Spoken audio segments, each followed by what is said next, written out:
Smell of decay hung heavy in the air, thick enough to make even a seasoned officer flinch. The wind carried the faint rustle of trash bags scattered across an empty lot, a forgotten patch of land where no one came, except for the desperate and the lost. Officer Ryan Cooper adjusted his radio, stepping cautiously over the debris. He had received an anonymous call reporting a small figure near the edge of the abandoned site. He expected to find a stray animal or maybe a homeless person seeking shelter.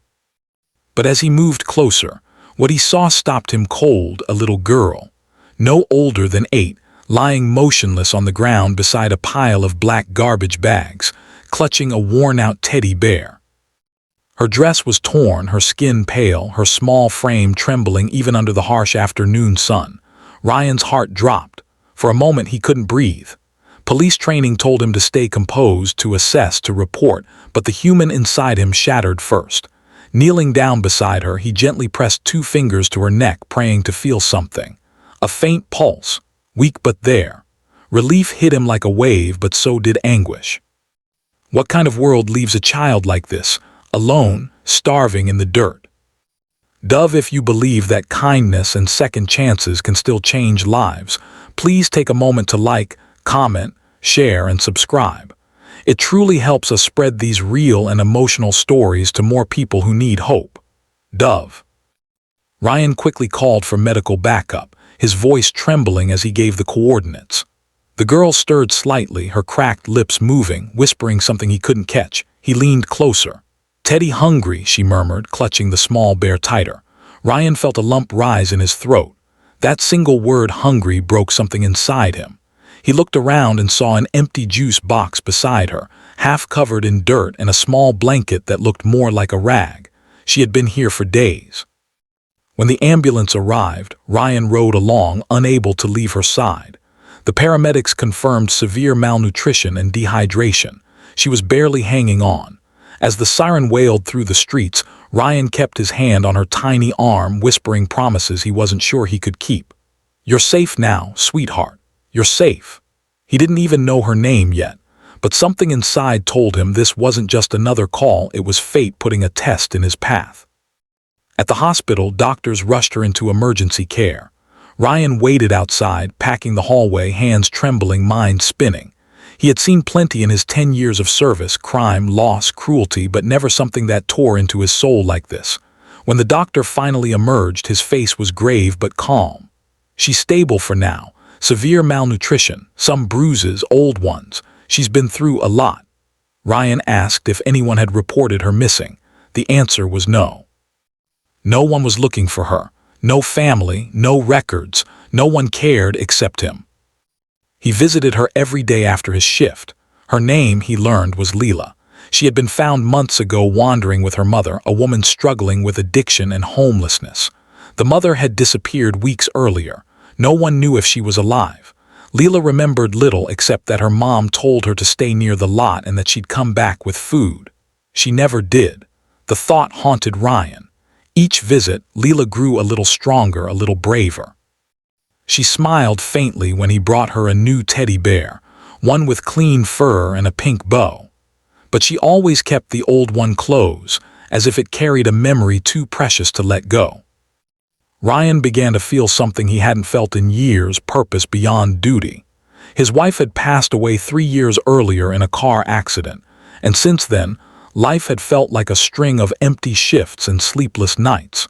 But Leela changed that. He saw in her the same brokenness he once carried, the same silent plea for love and safety. Days turned to weeks, and Ryan made it his mission to find Leela's mother. He knocked on doors, spoke to shelter workers, combed through police reports, nothing. Until one rainy night a call came through dispatch. A woman had been found unconscious behind a gas station. No ID, no home, just a locket with a small photo of Leela. Ryan's heart stopped. He rushed to the scene. The woman was frail, trembling, her lips pale. "Leela," she whispered as he kneeled beside her. He nodded, tears filling his eyes. "She's safe, she's alive." The mother, whose name was Emily, broke down sobbing. Between tears, she confessed she had left Leela at the lot because she was desperate. She'd searched dumpsters for food, begged strangers for help, but nobody listened. Shame and addiction had consumed her, and she'd nearly lost herself until now. Ryan listened, not as an officer but as a man who understood loss and guilt. He didn't arrest her. Instead, he connected her with a recovery program and promised her something: a chance to reunite with her daughter when she was ready. Months passed, and both Emily and Leela healed in their own ways. Ryan became their steady presence, the one who checked in, who brought groceries, who made sure Leela had new clothes for school. Slowly, laughter began to return to their lives. Emily stayed sober, got a part-time job, and attended therapy. Leela thrived in school, always running to Ryan whenever he visited.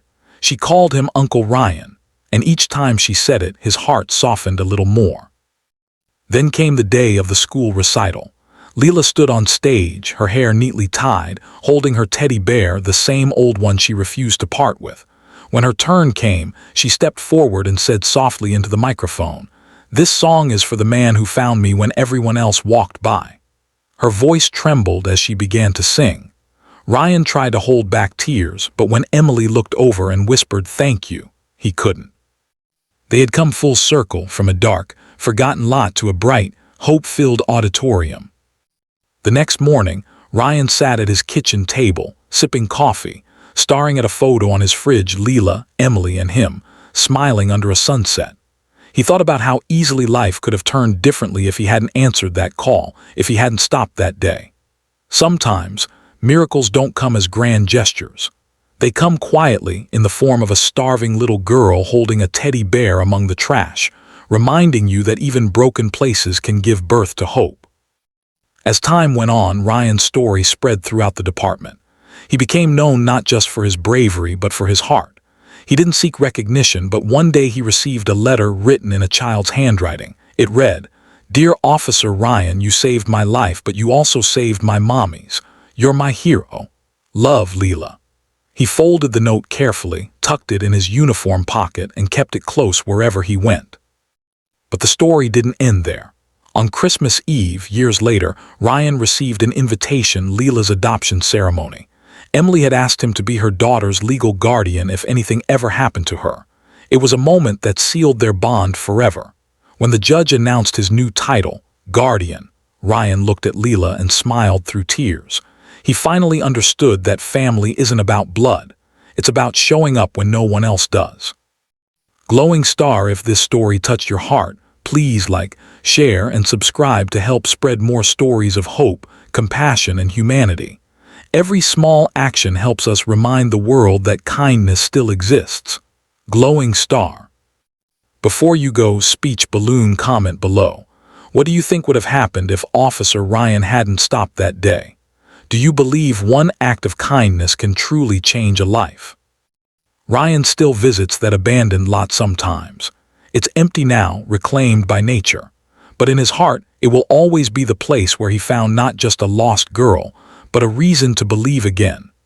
The wind still whispers through the grass, and he swears sometimes, if he listens closely, he can hear a child's laughter carried on the breeze, soft, pure, and full of life. And for the first time in years, Officer Ryan smiles and whispers back, "You're safe now, Leela. You're safe."